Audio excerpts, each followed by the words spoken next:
নমস্কাৰ বন্ধুসকল, আজি প্ৰজ্ঞান ইউনিভাৰ্ছ চেনেলত আপোনালোকক সকলোকে মই স্বাগতম জনাইছোঁ, য'ত আমি আপোনাক জ্যোতিষৰ সৈতে জড়িত আচৰিত গোপন কথা আৰু সমাধান কম।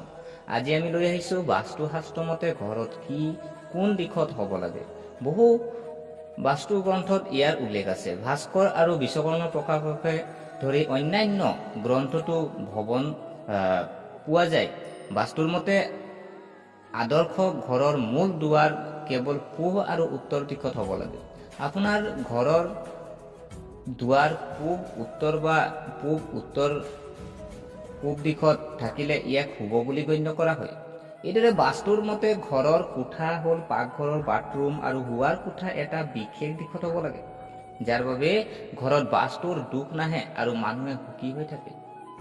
প্ৰিয় দৰ্শক, যদি আপুনি পূব দিশ যদি চোৱা হয়, পূব দিশ হ'ল সূৰ্যৰ উদয়ৰ দিশ। সেই দিশৰ পৰা ধনাত্মক আৰু শক্তিশালী ৰশ্মি আমাৰ ঘৰত প্ৰৱেশ কৰে। যদি ঘৰৰ মূল গেটখন এই দিশত থাকে তেন্তে ই বহুত ভাল। আপুনি এটা খিৰিকীও ৰাখিব পাৰে। ইয়াৰ পিছত যদি চোৱা হয় পশ্চিম দিশ, যিখিনি আপোনাৰ পশ্চিম দিশ থাকিব, আপোনাৰ ভেটিৰ পশ্চিম দিশত আপোনাৰ পাকঘৰ বা শৌচাগাৰ এই দিশত হ'ব লাগে।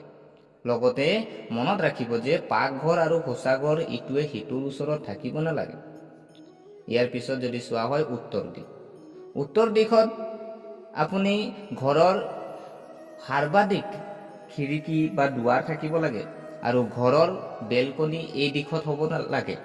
যদি মূল গেটখন এই দিশত থাকে তেন্তে ই উৎকৃষ্ট। যদি আমি দক্ষিণ দিশটো চোৱা হয়, দক্ষিণ দিশত কোনো ধৰণৰ আপোনাৰ খোলা শৌচাগাৰ আদি থাকিব নালাগে। ঘৰৰ এই ঠাইত গধুৰ বস্তু ৰাখক। যদি এই দিশত দুৱাৰ বা খিৰিকী থাকে তেন্তে ঘৰত ঋণাত্মক শক্তি থাকিব আৰু অক্সিজেনৰ মাত্ৰাও কমি যাব। ইয়াৰ ফলত আপোনাৰ ঘৰত অসুবিধাও বাঢ়িব পাৰে। যদি আমি চাওঁ উত্তৰ দিশটো, উত্তৰ পূব দিশ আপোনাৰ চুকৰ দিশ হয়, উত্তৰ পূব। ইয়াক আপুনি ঈশান দিশ বুলিও কোৱা হয় আৰু এই দিশটোৱে হৈছে পানীৰ স্থান। আৰু এই দিশটো বিৰক্তিকৰ ছুইমিং পুল, পূজাস্থলী আদি থাকিব লাগে। এই দিশত এটা মেইন গেট থকাটো বহুত ভাল। আৰু ইয়াৰ পিছত যদি চোৱা হয় উত্তৰ আৰু পশ্চিম দিশটো যদি চাওঁ, এইটো দিশ বায়ুকোণ বুলিও কোৱা হয়। আপোনাৰ শোৱা কোঠা, গেৰেজ, গৰুৰ ঘৰ আদি সেই দিশত হ'ব লাগে। ইয়াৰ পিছত যদি চোৱা হয় দক্ষিণ পূব দিশ, ইয়াক ঘৰৰ দক্ষিণ পূব কোণ বুলিও কোৱা হয় আৰু এইটোৱে হৈছে অগ্নিৰ মৌলৰ দিশ। আপোনাৰ তাত আপুনি গেছ বা আপোনাৰ যদি আপুনি ঘৰত ট্ৰেন্সফৰ্মাৰ বহাব বিচাৰিছে সেইটো পাৰিব। আপুনি এই দিশত থাকিব লাগে। আৰু যদি আপোনাৰ দক্ষিণ পশ্চিম দিশ যিটো চোৱা হয়, এইটোক কৈ আপোনাৰ নৈৰিত দিশ, আৰু যিটো নৈৰিত দিশ বুলি কোৱা হয়। আৰু এই দিশত কোনো খোলা অৰ্থাৎ খিৰিকীৰ বা দুৱাৰ থাকিব নালাগে। ঘৰৰ মুৰব্বীৰ কোঠাত ইয়াত বনালে ভাল। আৰু এই দিশত নগদ ধনৰ কাউণ্টাৰ বা মেচিন আদি ৰাখিব পাৰে। যদি আমি ঘৰৰ চোতাল যদি চাওঁ, ঘৰত যদি চোতাল নাথাকে তেন্তে ঘৰখন আধৰুৱা হ'ব।